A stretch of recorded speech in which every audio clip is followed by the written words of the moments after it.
Gracias. Ahí existe un proyecto de ley que cursa en el Congreso en relación con costos financieros, pero solamente lo informo porque pues el tema que nos convoca el día de hoy es fundamentalmente el tema de las pirámides. Adelante, por favor.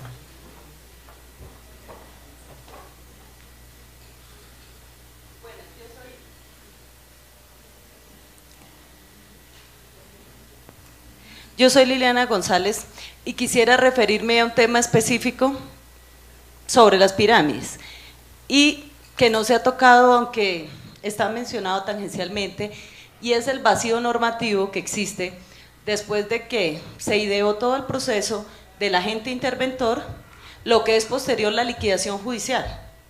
Esta mañana estaban hablando de que el decreto 4705 había sido derogado parcialmente y que entonces el Consejo de Estado se había pronunciado al respecto, en el cual después del proceso de las intervenciones vendría la liquidación judicial a la luz de la 1116, que es la norma de reorganización empresarial, insolvencia y liquidación judicial, que es posterior a esa situación. Entonces, ¿qué sucede? Yo no he escuchado, dentro de la cuestión de las estrategias, cuál es la estrategia de la superintendencia de sociedades, específicamente quien tiene a su cargo, para el vacío normativo respecto a la liquidación judicial posterior al asunto de la intervención. ¿Por qué? Les traigo un ejemplo muy claro. Cuando se hablaba esta mañana que en DMG, cuando ya se surtió todo el procedimiento de la entrega de los dineros a los afectados o a los que habían invertido, viene un proceso de lo que son los bienes muebles y los bienes inmuebles. ¿Y qué procedimiento se está surtiendo? Que un bien inmueble se está adjudicando o se les entrega un derecho de propiedad imposible de ejercer porque 18,000 personas tienen parte en un lote, por ejemplo, en un apartamento. 3 personas a las cuales les adjudico el 0.5% de una acogedora, y sobre ese tema específico no hemos escuchado ninguna referencia. Lamentablemente en este momento salió la representante de la Superintendencia de Sociedades. Ahora cuando regrese le retornamos la pregunta. ¿Hay alguna otra pregunta o comentario?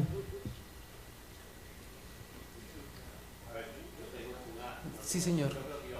Ya, ahí le pasa el micrófono. Es su nombre, por favor. Yo soy Alfredo Cordero. Lo que pasa es que el Estado se demora un poco en las intervenciones. ¿Cuánto demoró el Estado para darle dientes a las superintendencias? Demoró alrededor de 2 años y más para establecer normatividades con respecto a la ilegalidad de las pirámides. Entonces yo creo que el Estado no debe ser tan paquidérmico, tan lento. El Estado debe ir adelante. Mire, cuando se presenta una situación de estas, el Estado, claro que esa es nuestra legislación, se entiende, pero yo creo que ahí sí fallamos. Yo creo que nosotros fallamos en este momento porque es que el Estado debe ir kilómetros adelante de la corrupción, porque es que si nosotros nos dejamos coger de la corrupción,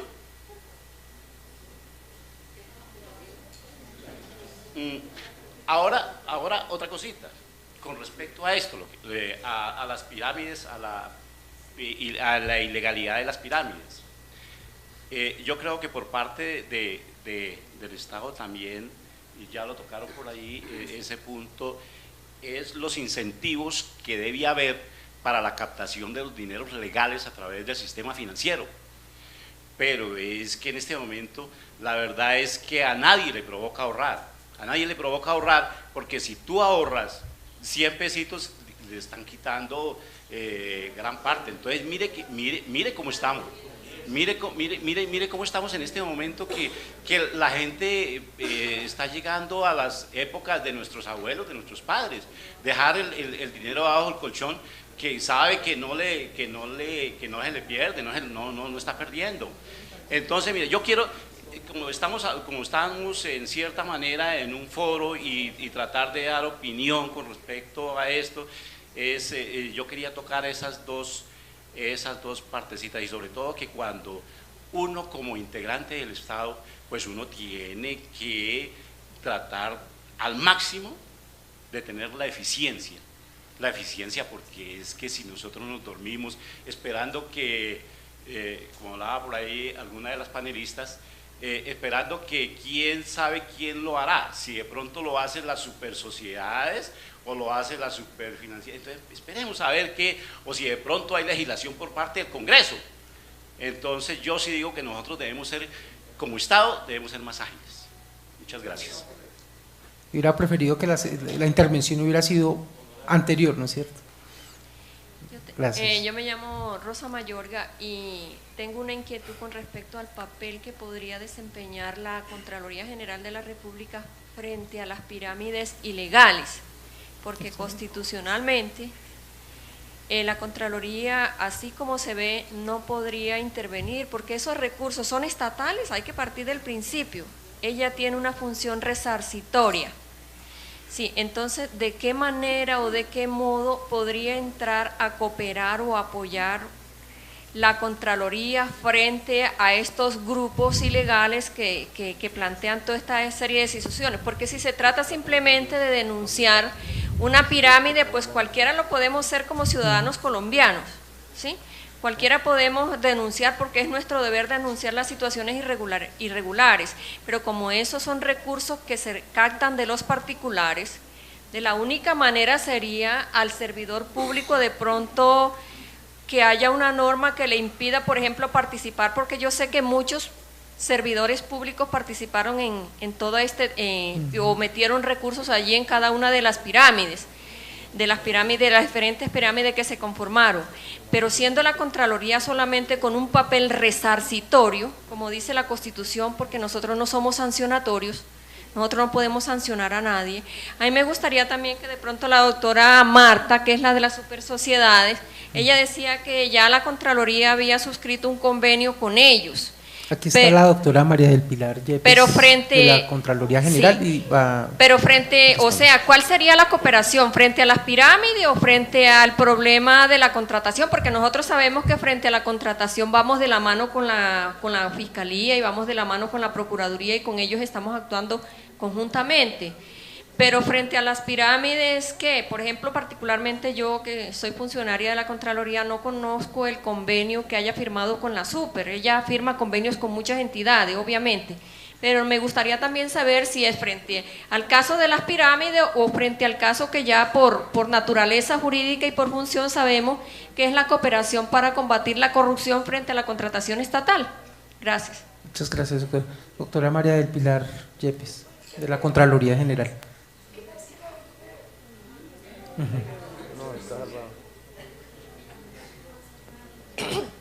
Voy a tratar de responder. Yo creo que la respuesta pues la diste vos, porque los recursos son públicos, lo que nosotros revisamos. Efectivamente hay un caso que fue en lo de los Nule, Viaducto Muña, pero hicieron la devolución antes de nosotros poder entrar. Entonces, como no hay de por medio recursos estatales, la Contraloría ahí no tiene ningún tipo, o sea, de competencia para entrar a un juicio de responsabilidad fiscal. Lo que sí podemos hacer como Contraloría es vigilar que la superintendencia haga la labor de fiscalizar. ¿En qué casos? En lo que son patrimonios autónomos hubo disposición de recursos que venían de la cesión de los derechos también, de las fiducias, cesión de derechos fiduciarios e ingresaban. ¿Y qué pasaba con esas fiduciarias? No miraban de dónde provenían esos recursos y muchos de esos eran recursos públicos que eran producto de regalías. Y ahí es donde nosotros entramos a decir, superintendencia, ¿qué labor de vigilancia está haciendo? ¿Sobre qué? Sobre los bancos y sobre las fiduciarias. Pero en los casos de las pirámides ilegales, como son recursos de particulares, ahí la Contraloría no tiene competencia para poder vigilar.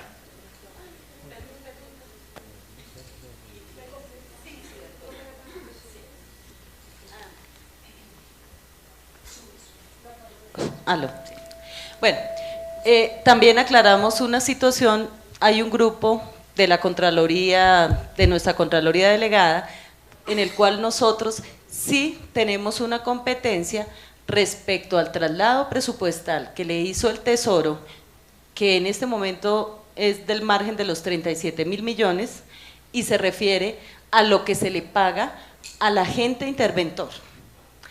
Esos son los dineros que nosotros como Contraloría estamos auditando y directamente cómo es la función de ellos en el ejercicio de su labor y cómo va encaminado hacia lo que se recupera, vigilar esa función. Esa es nuestra competencia. Sí. Sí, pero estamos... Yo quiero hacer aquí... Un momento, por favor, para, con orden. Carrión, La Para el Superintendencia tema de- Financiera va a hacer una referencia al tema, ya con mucho gusto. Sí, quisiera mostrar a colación tal vez una circular que se produjo en el año 2009, a principios de 2009, de la Contraloría, en la que se combinaba a las entidades públicas que tenían intervención en contratación. Cuando vimos el esquema de flujos futuros y de todos estos recursos que eventualmente están a través de contratos y de concesiones de obras públicas, ahí había unos recursos pues, que administran a través de estos contratos la Contraloría a instancias de, y conociendo un poco el origen del tema desde la Superintendencia Financiera, emitió una circular, Beatriz me dice que es la circular 4, función preventiva de principios de 2009, donde se les decía, digamos, a todas las instituciones públicas, se les recomendaba la evaluación de la capacidad financiera que debían hacerse en todas las entidades que debían asignar recursos a obras, a concesiones, a todos este tipo de contratos. Entonces, ahí había una función preventiva respecto del manejo de flujos que salían desde recursos presupuestales. Digamos, ahí había como una primera actuación y las entidades públicas hoy deben estar ejecutando esa instrucción.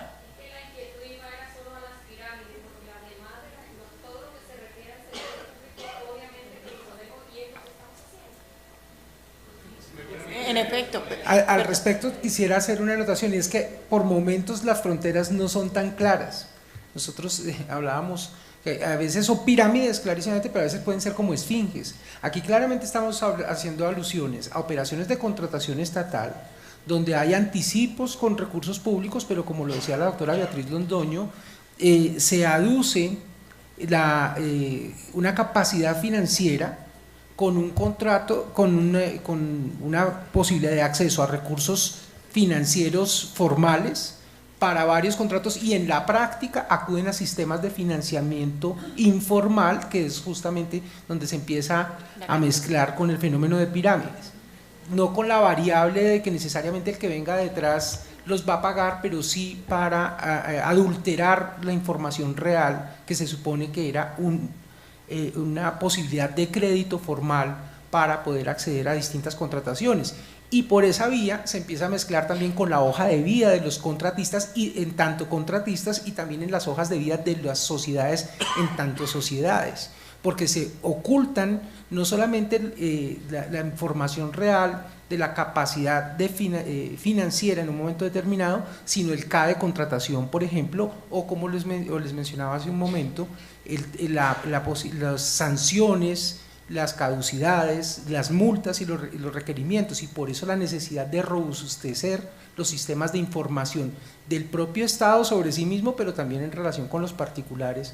Y lo que yo diría, de pronto habría que hacer no solamente una ley de acceso a la información para garantizar el derecho fundamental a que aludo, sino también una ley o varias probablemente de generación e intercambio de información entre entidades del Estado.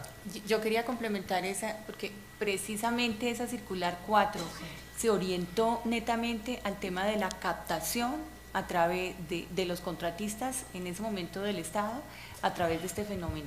Porque acuérdense que cuando yo hice la diferencia, el ejercicio ilegal de actividad es el todo y hay varias formas. Una es la pirámide, otra es este otro esquema de recibir recursos de más de y con esas características en donde nadie devuelve un bien o servicio. Ese fue el esquema que se encontró, es sofisticado, bajo todos esos contratos válidamente firmados, que en un entorno de una operación económica terminaba siendo captación. Entonces, lo que dice la circular 4, que la expidió el Contralor General en ejercicio de la función preventiva, es advertirle a las entidades públicas que estrechen los controles en el sentido que les menciono, y es haciendo seguimiento y control a la capacidad financiera de los oferentes para consolidar esa información en todas las agencias del Estado y poder determinar efectivamente si al momento de adjudicar el contrato, ese contratista va a cumplir la obra con esa capacidad financiera o va a tener que acudir a otras fuentes de financiación que pudieran llevarlo a recaer en operaciones de captación. ¿Qué pensaría uno? A partir de esa circular, las entidades públicas deben estar desarrollando esos esquemas. En efecto, nosotros en la superintendencia, como interactuamos con la mayoría de ellas en ese momento y lo seguimos haciendo, recibimos informes de varias entidades y ministerios en donde nos dieron a conocer muy amablemente los controles que estrecharon dentro de sus pliegos de condiciones y dentro de sus regulaciones internas de análisis de contratación, buscando precisamente eso. Entonces, en esa dirección pensaría yo que también sería una dirección a supervisar por parte de los funcionarios de la Contraloría dentro de sus actuaciones.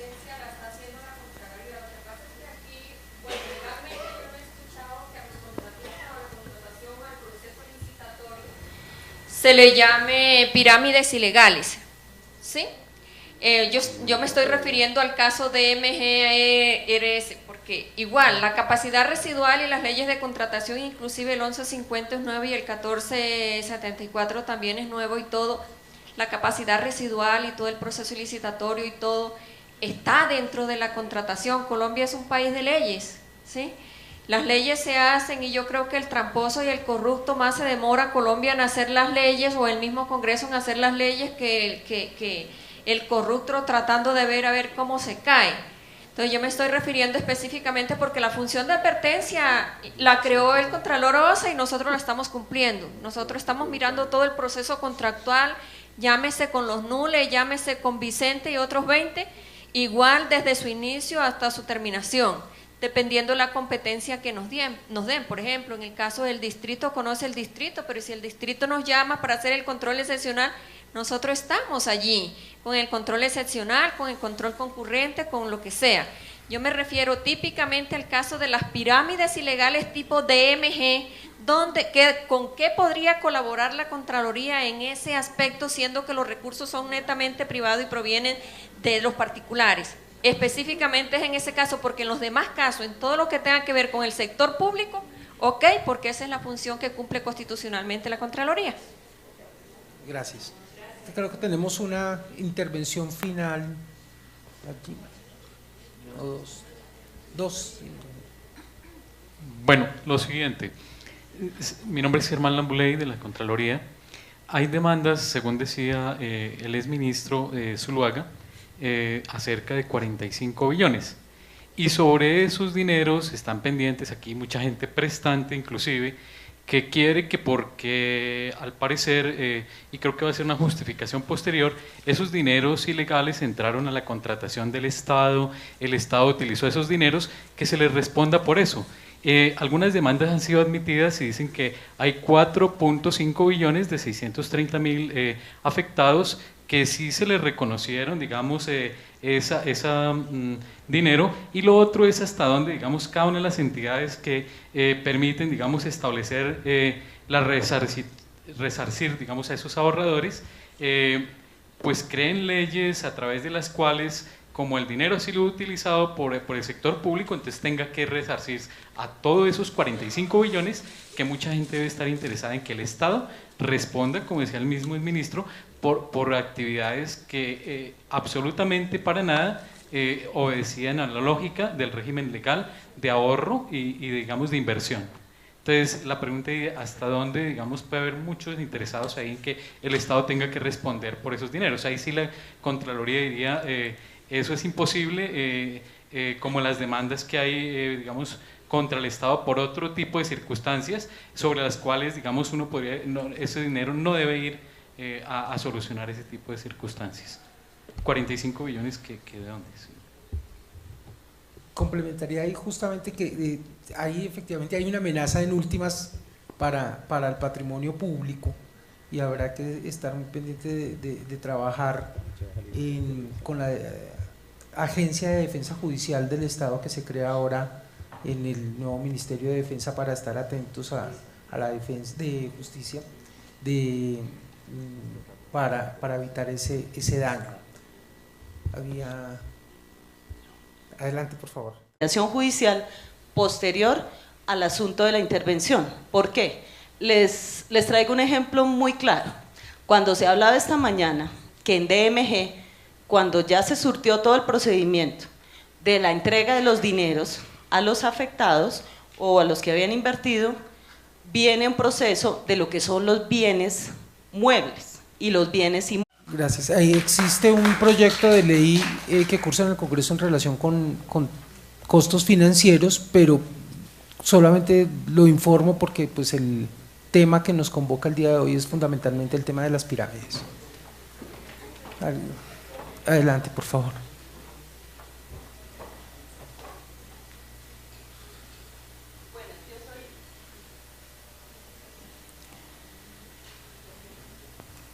Yo soy Liliana González y quisiera referirme a un tema específico sobre las pirámides y que no se ha tocado, aunque está mencionado tangencialmente, y es el vacío normativo que existe después de que se ideó todo el proceso del agente interventor, lo que es posterior la liquidación judicial.